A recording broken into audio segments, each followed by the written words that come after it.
Mesdames, Messieurs, chers compatriotes, nous voici au terme d'une année 2021 qui fut particulièrement difficile dans le prolongement des précédentes. Sur le plan sanitaire, comme pratiquement tous les pays dans le monde, depuis 2 ans déjà, le Cameroun a souffert et souffre encore sévèrement de la pandémie du Covid-19. Une communication officielle brumeuse nous prive des données précises sur l'évolution de la situation dans notre pays. Il est néanmoins constant que cette épidémie est une réalité qui, en plus de causer des morts, impacte sérieusement l'activité économique nationale. C'est pourquoi je vous invite au strict respect des mesures barrières et toutes autres mesures efficaces préconisées tant au niveau national qu'international. Pour l'instant, c'est la seule solution pour se protéger et préserver les autres contre ce virus dont rien ne permet de croire qu'il va disparaître d'ici peu. Comme à l'accoutumée dans notre pays, la pandémie du Covid-19 a été transformée en opportunité de détournement à grande échelle des biens et des deniers publics par ceux qui ont la charge de les gérer pour préserver la vie des populations. La Chambre des comptes de la Cour suprême a rendu public un rapport accablant à ce sujet. Nous exigeons que des suites judiciaires soient données à ce énième scandale financier sous le régime actuel. Par ailleurs, outre les fonds alloués par les bailleurs de fonds internationaux, d'importantes sommes puisées dans le budget de l'État ou tirées des dons des sociétés et des personnes physiques ont elles aussi été englouties dans la lutte contre cette pandémie dans notre pays. Nous exigeons également un audit de toutes ces ressources collectées au niveau national et dont la mauvaise gestion a mis à nu la gloutonnerie de ceux qui ont la responsabilité des affaires du pays aujourd'hui. Ils ont vainement tenté de masquer leur rapine à travers une campagne éhontée de calomnie et de manipulation de l'opinion au sujet d'un détournement imaginaire qu'auraient opéré des responsables du mouvement pour la renaissance du Cameroun dans le cadre de la gestion de l'opération humanitaire Survie Cameroun Survival Initiative, SCSI. Au contraire de la gestion gouvernementale des fonds destinés à la lutte contre le Covid-19, la collecte des dons dans le cadre de SCSI a été d'une transparence exemplaire, comme l'ont montré les audits internationaux indépendants diligentés par mes soins et jamais remis en cause techniquement et scientifiquement. La situation sécuritaire du pays demeure un grave sujet de préoccupation. En effet, alors que M. Paul Biya avait hérité d'un pays uni, rassemblé, stable et totalement sécurisé, aussi bien à ses frontières qu'à l'intérieur du territoire national, il laissera en héritage un pays désuni, divisé par la haine ethnique, déchiré par des conflits armés, en particulier dans les régions anglophones du nord-ouest et du sud-ouest et dans la région de l'extrême nord. Par ailleurs, les incursions des rebelles centrafricains dans la région de l'Est, des enlèvements avec paiement de rançon qui se banalisent notamment dans les régions de l'Adamawa et du Nord et qui font une percée dans les grandes villes, constituent autant de défis sécuritaires. S'agissant plus particulièrement de la guerre civile en cours dans les 2 régions anglophones, elle constitue une honte nationale pour notre pays. Son bilan militaire, humanitaire, économique et social est désastreux. Rien ne justifiait cette guerre au moment de son déclenchement. Rien ne la justifie près de 5 ans après. L'autisme du pouvoir en place, face à toutes les propositions visant à régler politiquement ce conflit fratricide, tire sans doute avantage de l'incroyable indifférence de la communauté internationale et des pays considérés comme amis du Cameroun pour écraser en toute impunité les populations anglophones de notre pays. Alors, les Camerounais s'interrogent. À quoi servent les organisations internationales telles que la Communauté économique des États de l'Afrique centrale, l'Union africaine, l'Organisation des Nations unies et notamment son Conseil de sécurité, si elles ne peuvent pas, comme au Soudan, en Éthiopie ou ailleurs, agir pour le retour de la paix dans le respect de notre souveraineté et de la diversité culturelle qui fait la richesse du Cameroun. Nos propositions de solutions et la méthode pour y parvenir sont connues, et ce depuis plusieurs années. Je ne les répéterai donc pas ici. Une chose est certaine, la solution durable à ce conflit n'est pas militaire, mais politique. Elle passe par un dialogue inclusif et sincère, dont nous avons exposé à plusieurs reprises les conditions du succès. Dans le sillage de l'économie mondiale, l'économie camerounaise, au cours de l'année 2021, a été impactée, comme en 2020, mais avec des effets directs moindres, par la persistance de la pandémie du Covid-19. Sur le plan macroéconomique, le Cameroun s'est caractérisé par un fort endettement de nature singulièrement toxique qui bouge ses horizons sur divers aspects. En effet, notre pays est à ce jour le pays de la zone franc le plus endetté auprès de la Chine, avec 6 milliards 202 millions de dollars des États-Unis de dette en avril 2021, d'après la Banque mondiale. Il tient le 6e rang des pays africains endettés vis-à-vis du même géant asiatique au niveau continental.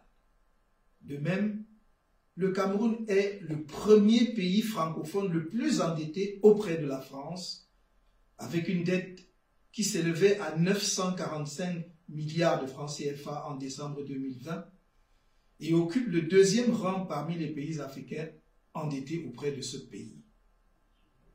La dette publique du Cameroun est estimée en fin 2021 à environ 43% de son produit intérieur brut. D'aucuns estiment que ce niveau d'endettement donne à notre pays une marge confortable pour continuer d'accroître sa dette. Force est de constater que dans la réalité, le Cameroun éprouve des difficultés importantes à mobiliser des financements auprès d'investisseurs étrangers, traduisant ainsi le caractère toxique de cette dette. La dernière levée des fonds sur le marché des eurobonds a ainsi nécessité un accompagnement et une garantie du Fonds monétaire international. Il résulte de cette situation un arrêt quasi systématique des grands chantiers infrastructurels engagés par notre pays. L'autoroute Yaoundé-Douala de 196 km, commencée depuis 2014 et qui est donc à la 7e année de sa réalisation, est à l'arrêt après son 60e kilomètre, dont à peine 40 km seraient praticables. L'autoroute Kribi-Edea, la route Kribi évoluera par Akom 2, la Ring Road dans le nord-ouest, engagée depuis 1988 et portant sur 365 km, dont seulement 60 km et demi étaient achevés en fin 2020. Les 14 péages sur les pistes bitumées, le barrage de Bini Warak, bloqué pour une question d'assurance du chantier, les infrastructures sportives, telles que le complexe sportif d'Olembe, passé miraculeusement de complexe à un simple stade, dont l'achèvement annoncé depuis fin 2018 n'est pas complet en cette veille de la CAN de 2022. C'est le lieu de relever que faute d'avoir achevé le championnat de football de première division en 2021, l'équipe championne du Cameroun a été désignée cette année, non sur la base des résultats des matchs joués dans les stades, mais par une décision de l'autorité sportive, en l'occurrence la FECAFOOT. Il serait trop long de dresser ici la liste de tous les projets fantômes miroités par le régime et qui n'ont jamais connu un début d'exécution. Juste quelques illustrations. Le chemin de fer de Balam au port de Kribi, les tramways de Douala et de Yaoundé, le complexe industrialo-portuaire de Kribi, y compris sa ville nouvelle, le complexe hôtelier de 6 étoiles, du lac à Yaoundé, le réseau ferré national, les 500 ponts métalliques, etc. Sur le plan de la gouvernance, l'économie camerounaise a continué d'être marquée par plusieurs scandales financiers, dont celui dit du Covid Gate, ceux de la CAN, celui des fonds généreux de la ligne 94 du budget de l'État géré par le ministre de l'économie, distribués en dépit du bon sens à des particuliers pour leurs activités privées et j'en passe. Cette accentuation de la détérioration de la morale publique affecte gravement les couches les plus vulnérables, les plus démunies et les plus défavorisées de nos populations, en les privant des moyens de supporter une inflation galopante qui vide le panier de la ménagère et aggrave le phénomène de la vie chère. L'État exacerbe cette situation en fixant à des niveaux records le prix de certains services publics tels que l'établissement du passeport. Hormis quelques communiqués sans effet du ministre du Commerce et des ventes promotionnelles symboliques, aucune mesure sérieuse n'est prise par le gouvernement pour juguler cet état de choses qui entraînera à coup sûr, dès l'année 2020, une accentuation de la grande pauvreté au Cameroun avec un risque de tension sociale. Bien plus encore, la loi des finances de l'année 2022, qui vient d'être adoptée par le Parlement, ouvre la voie au renforcement des inégalités sociales par une politique fiscale qui participe d'une volonté de spoliation des couches de population les plus défavorisées.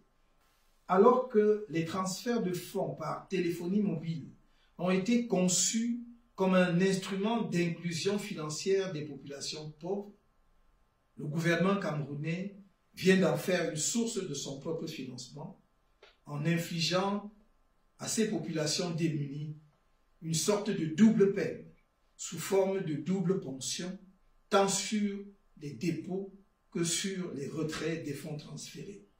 De même, la prétention de taxer les associations à but non lucratif et les tontines met en exergue à la fois les difficultés qu'éprouve le gouvernement à trouver des financements pour son fonctionnement et sa volonté manifeste d'appauvrir davantage les populations pauvres. La nécessité d'un élargissement de l'assiette fiscale dans notre pays ne saurait passer par la condamnation à la mort économique des plus pauvres. Une politique orientée vers le développement industriel, avec des facilités à la création et l'implantation des unités industrielles et moins de corruption, ainsi que des services à forte valeur ajoutée dans notre pays, aurait permis à l'État d'engranger des ressources financières conséquentes, lui permettant de couvrir l'essentiel de ses besoins. Camerounaises, Camerounais, 2021 est une nouvelle année au cours de laquelle vous avez à peine entrevu le président en fonction, M. Paul Biya. Le 3 avril 2020, alors que les Camerounais étaient sans aucune nouvelle de lui, plus d'un mois après le début de la pandémie du Covid-19 dans notre pays, j'avais saisi le président de l'Assemblée nationale ès qualité d'une requête aux fins de constater la vacance au sommet de l'État. Dans une manipulation dont le régime est coutumier, on m'avait prêté d'avoir annoncé la mort de M. Paul Biya. Il s'ensuivit une vaste campagne nationale et même diplomatique sur cette allégation mensongère. Plus d'un an après cette saisine, ma requête qui, déjà à l'époque, était tout à fait fondée et parfaitement républicaine, a gagné en pertinence. En effet, où est donc passé le président de la République en fonction? Est-il au courant que le pays va mal? Certains répondront qu'au cours de l'année qui s'achève, ils l'ont vu prendre l'avion pour se rendre à Genève ou pour en revenir. D'autres qu'ils l'ont vu dire quelques mots lors d'une visioconférence à partir d'on ne sait où. D'autres enfin qu'ils l'ont aperçu pendant quelques minutes avec des représentants d'organisations internationales en charge du football ou à l'occasion de l'anniversaire de son parti ou de son épouse. Voilà en tout et pour tout. Peut-on, dans un pays où il y a tant de défis, d'urgences économiques et sociales, de tensions politiques, et où il y a une guerre civile désastreuse, compliquée de foyers d'insécurité et d'affrontements intercommunautaires, raisonnablement se contenter des signes sporadiques de la présence effective de celui qui assume les fonctions de président de la République? Évidemment, non.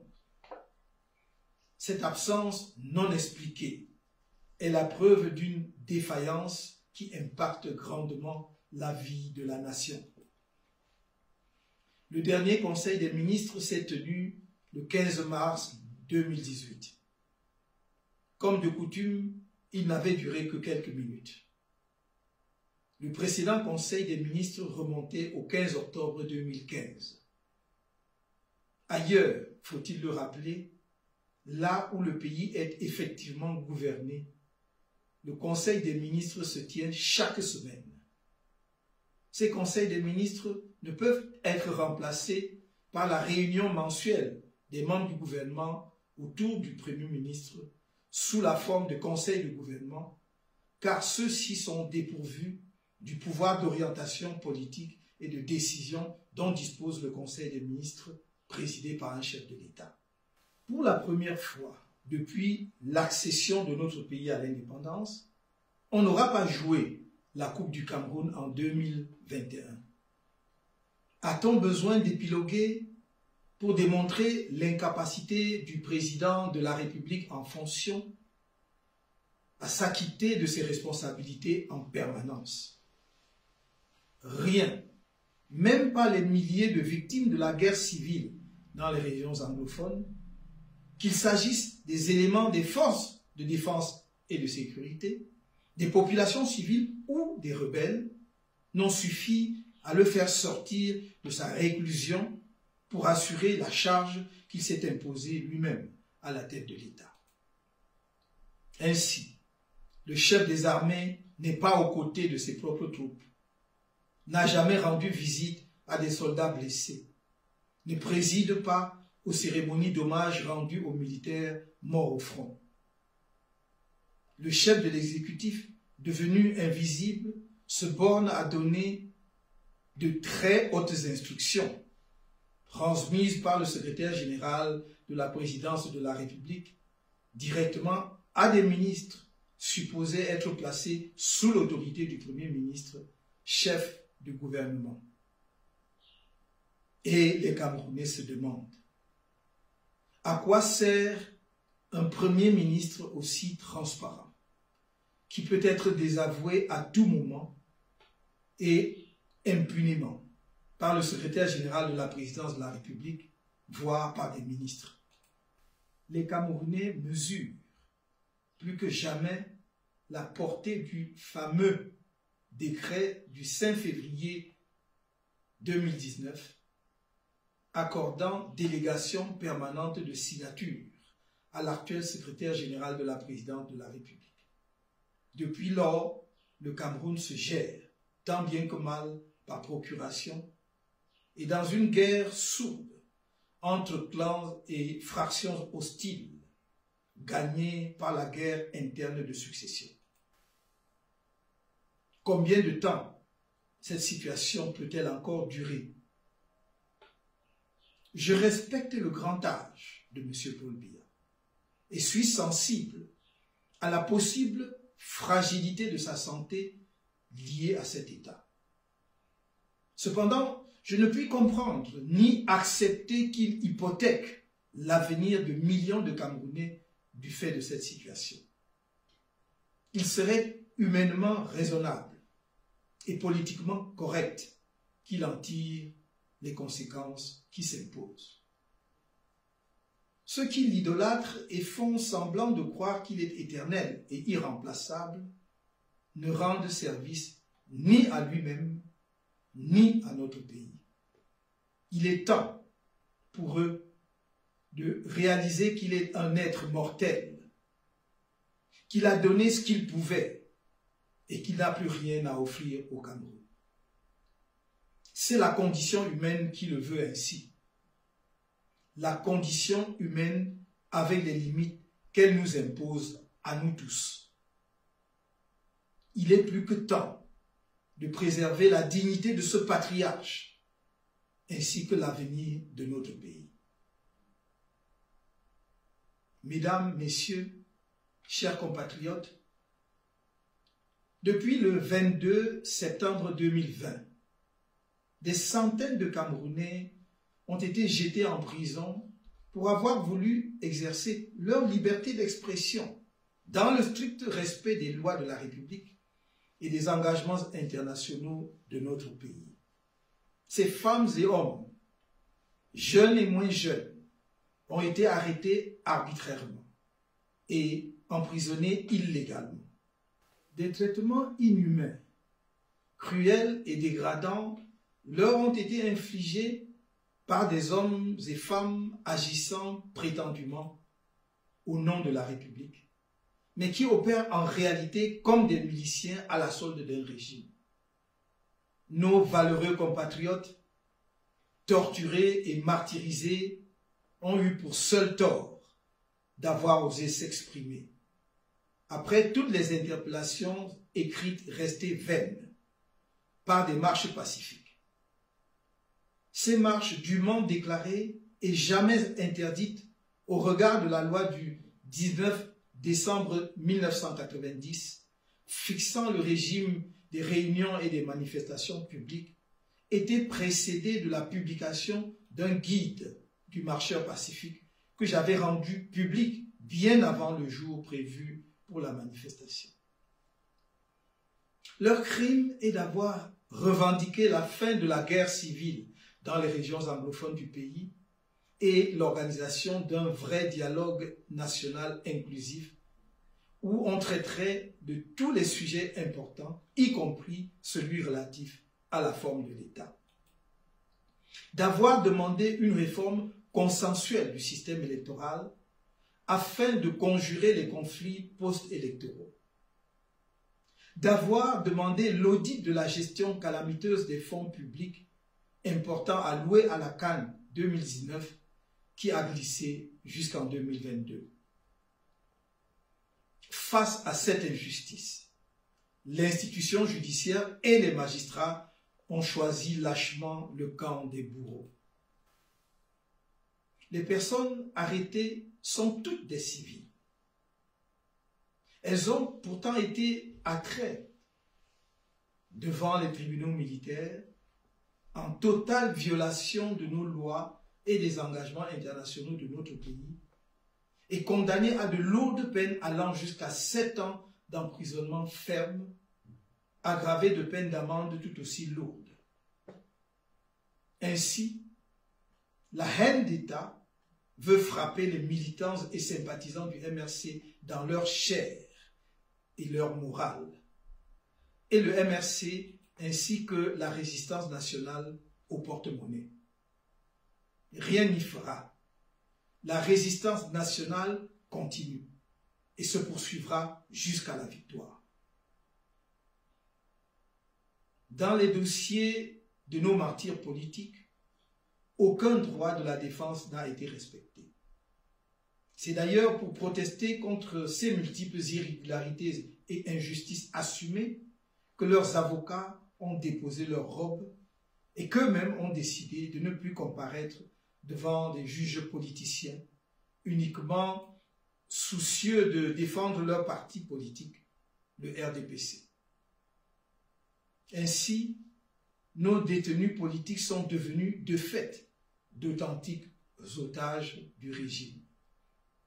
Depuis, comme pour envoyer un message de terreur à tous ceux qui seraient tentés de revendiquer leurs droits ou d'exiger la reddition des comptes à ceux qui sont en charge des affaires publiques, des magistrats aux ordres et de surcroît haineux ont prononcé des condamnations de vengeance. C'est du terrorisme d'État. Ainsi, les femmes et les hommes en charge de dire le droit se sont mués en petites mains criminelles de la dictature qui écrase le peuple camerounais. Ce peuple s'en souviendra un jour. Aux femmes et hommes qui, malgré la torture, les humiliations diverses et les manœuvres de retournement du régime n'ont pas trahi la cause, je tiens à leur dire mon admiration pour leur patriotisme et leur dignité dans l'épreuve. Ils sont un modèle de courage et d'abnégation. Ils devraient inspirer la jeunesse. Tant que je vivrai, je me battrai pour qu'un jour, la patrie leur soit reconnaissante. Malgré cette barbarie policière et judiciaire, je vous demande de ne pas baisser les bras face à une dictature folle. Je saisis cette occasion pour remercier les partis politiques et les organisations de la société civile, la presse nationale et internationale, les personnalités nationales et étrangères, ainsi que les Camerounais de diverses régions du pays et de la diaspora, pour leur condamnation sans réserve et leur message de soutien à la suite de la barbarie policière et judiciaire infligée aux militants et sympathisants du mouvement pour la renaissance du Cameroun par le régime pyromane en place au Cameroun. Dès 2022, notre pays entrera dans une nouvelle phase de son histoire.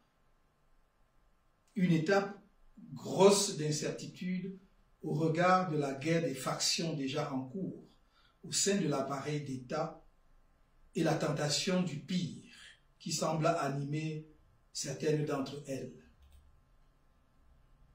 Nous amorçons un tournant décisif.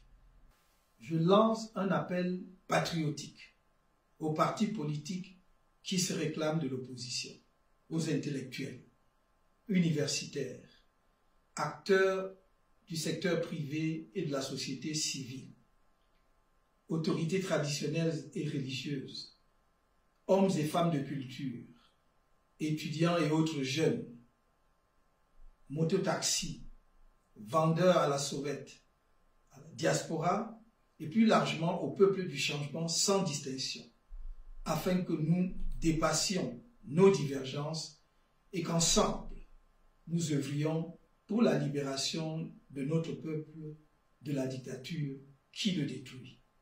J'appelle à l'union sacrée des forces du changement dans laquelle le MRC est prêt à apporter pleinement sa contribution.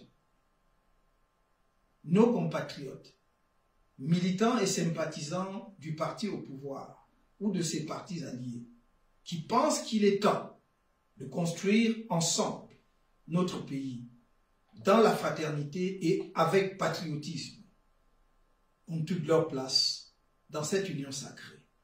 Pour ma part, je redis en toute simplicité toute ma disposition à travailler avec tous ceux et celles qui veulent donner une chance à notre peuple de retrouver sa dignité et de permettre à notre pays de retrouver son rang en Afrique et dans le monde. Dans cette perspective, nous avons le regard tourné vers les échéances à venir. Notre option fondamentale du changement dans la paix et par les urnes demeure notre boussole. Nous y travaillons avec le même sérieux et la même détermination que depuis la création du MRC, en remobilisant et en réorganisant notre parti et en rappelant notre ferme opposition à toute forme de transmission dynastique du pouvoir de gré à gré. Car seul le peuple camerounais souverain doit choisir librement ses dirigeants à travers des élections démocratiques, honnêtes, transparentes, garanties par des règles électorales qui ne soient pas au service des fraudes électorales. Mesdames, Messieurs, chers compatriotes, au moment où s'achève cette très difficile année 2021, au nom du MRC et en mon nom propre, j'adresse aux otages politiques du régime, ainsi qu'à leurs courageuses familles, mon message de solidarité, d'encouragement et d'admiration pour leur sacrifice à l'autel de la liberté et de la dignité de notre peuple. J'entends leurs bourreaux, qui sont aussi ceux du peuple camerounais tout entier, se gausser de notre échec à relever le défi qu'ils nous ont lancé à travers le martyre de ces compatriotes qu'ils détruisent avec jubilation. Il me suffit de leur rappeler ce que disaient les Grecs anciens. Les dieux rendent fous ceux qu'ils veulent perdre. Il y a quelque temps déjà, faisant suite à une résolution du directoire du MRC, une campagne pour la libération des prisonniers politiques a été lancée. Au regard des récentes condamnations extrajudiciaires dans le cadre de procès politiques iniques, j'invite les Camerounais à s'approprier cette campagne et à prendre toute leur place dans sa mise en œuvre. Par ailleurs, le MRC et la résistance nationale ont entendu les nombreux messages et déclarations publiques des partis politiques, d'organisations de la société civile et de personnalités camerounaises en faveur de la défense et de la sauvegarde des droits civils et politiques indispensables pour une société démocratique. Le MRC entend examiner de quelle manière donner une suite efficace et, autant que faire se peut, concertée à ces exhortations citoyennes et républicaines. Je sais pouvoir compter sur chacun de vous pour distinguer entre le temps du plaisir et de la distraction et celui de l'engagement pour la libération. À chacun d'entre vous, sans distinction aucune, j'adresse mes vœux les meilleurs pour les fêtes de fin d'année. Heureuse année 2022. Que Dieu bénisse le Cameroun.